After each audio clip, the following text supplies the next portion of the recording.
Welcome to Family Basics 101. I'm Dr. Bruce McClure, the local minister at the Prince George's Church of Christ, located at 7800 Central Avenue in Landover, Maryland. Today is the day before Thanksgiving. If it was the day before Christmas, we would call it Christmas Eve. So let's just call today Thanksgiving Eve. In John 8, verse 32, where we concluded on yesterday, Jesus said, "And you shall know the truth, and the truth shall make you free." So throughout the week, we've been given truth about the history of Thanksgiving in these United States.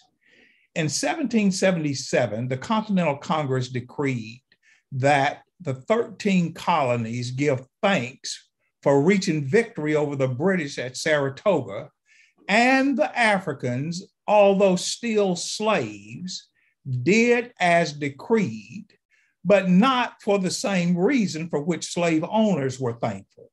Slaves would venture out to catch wild game for their meal, prepare cornbread to eat with their meat.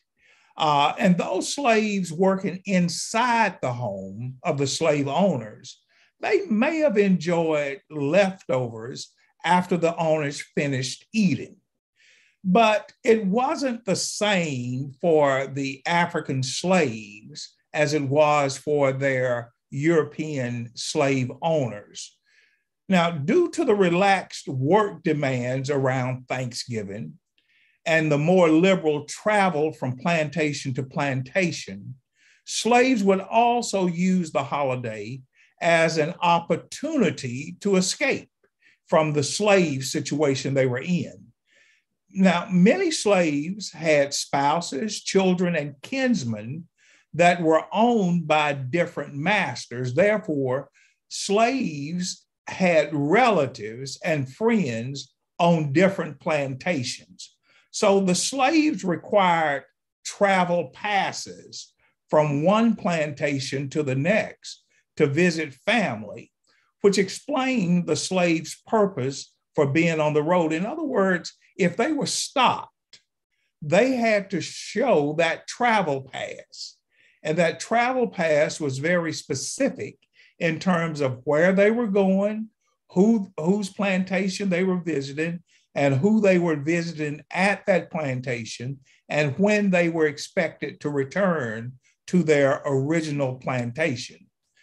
So I want you to appreciate that slavery and Thanksgiving for slaves was quite different than it was for Thanksgiving for the slave owners. And yet the slaves, many of them, found a way to capitalize on the festive events of the day. Among many slaves, and even following emancipation, Thanksgiving started as a church celebration for the community. And you'll understand why if you understand the duress that slaves were under. African pastors preached about the struggles of the year past. African pastors preached about the hopes, the fears, and the triumphs of the year past. And into the upcoming future, they were preaching expectation. Don't give up. Look to the hills from which comes your strength. African pastors grieved the institution of slavery and the suffering of Black people. So when you look at the Black worship experience, the Black church experience, the Black celebratory event, it was highly filled with emotion. And those emotions came from a place of hurt. Those emotions came from a place of anticipation, crying out. If you want to know what it really felt like to pour your heart out to the Lord, you probably could get a better experience from a slave or the preachers and the families that were under that type rule back during the 16th, 17th, and 18th century. African pastors invoked heaven to awaken slave owners to the sinful actions against God and to avenge and set the slaves free, because it's the slaves that understood these people are invoking the name of God. They are calling themselves religious Puritans, and they're calling themselves pilgrims in search of freedom to worship God. And yet we are under servitude that has no end in sight. So these African pastors, who could they call on except God in heaven? So they would invoke heaven to touch the heart, or for heaven to open a window from heaven to make this institution called slavery disappear. And keep in mind, we're talking about how slaves observed Thanksgiving. Thanksgiving was the one time in the year that slaves looked forward to spending time with those that had been torn away from their arms and from their care by the harshness of capitalists who operated under the cover of religion.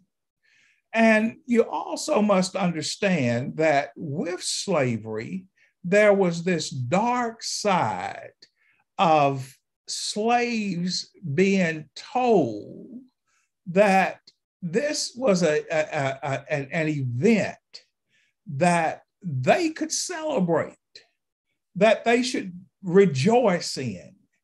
But the slaves, even following emancipation, they did not see slavery and Thanksgiving the same way. Many of the slaves, they weren't provided special provisions of food for Thanksgiving. If they didn't go out and scrap for it or hunt for it, they didn't have it. So although they may have had a day off work, maybe it was a lighter day work, that did not mean by any stretch of the imagination they had turkey and ham and pies and dressing and just relaxed drinks. And they didn't have all of that. They still had the meager fare of the day. And the best thing they had to celebrate was that this is a day that we get to go back to the old plantations where we come from, and we get to be with our, imagine this, parents just happy that they could see their children and their grandchildren. Husbands happy that they could see their wife again. Wives happy that they could see their husbands for one day. It was a time that slaves looked forward to in a way that the slave owners did not.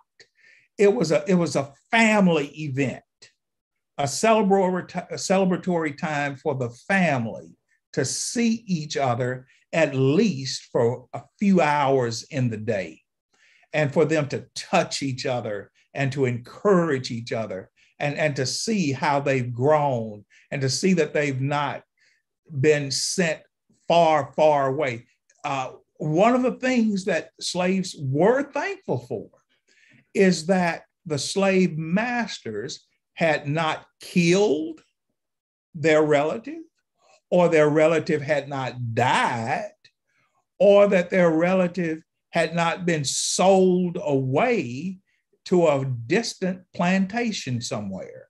So each year during this Thanksgiving time, it was quite different, coming from the heart of a slave, coming from the heart of a sharecropper after emancipation, than it was for individuals who had always enjoyed freedom, religious freedom, political freedom, capitalistic freedom. So as we move into Thanksgiving Eve today and celebrating Thanksgiving on tomorrow, what are you thankful for? What are you celebrating? What lessons will you take with you into tomorrow that we stand on the shoulders of individuals who've come on before us 400 years ago? Keep in mind, from 1621, this is 2021.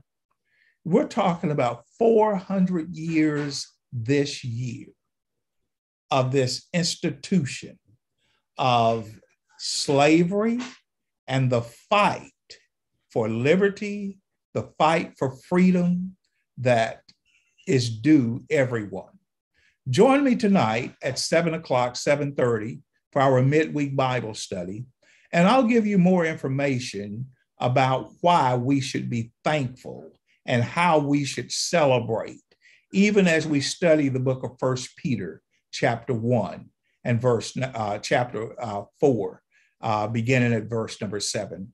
So read the book of 1 Peter, especially chapter 4. If you have an opportunity, read the entirety of 1 Peter. Join me in Bible class tonight, and we will pull the two lessons together about Thanksgiving, slavery, and why we should look forward to the liberties we have in Christ instead of trying to live in the sinful situations that God has been so gracious to bring us out of. Again, thank you for spending time with me this week. Enjoy your time with family. And please do not forget to offer up thanks to God for his grace and his goodness over your life. I'll see you back in class, Family Basics 101 on Monday. Don't be late and don't skip class. God bless each one of you.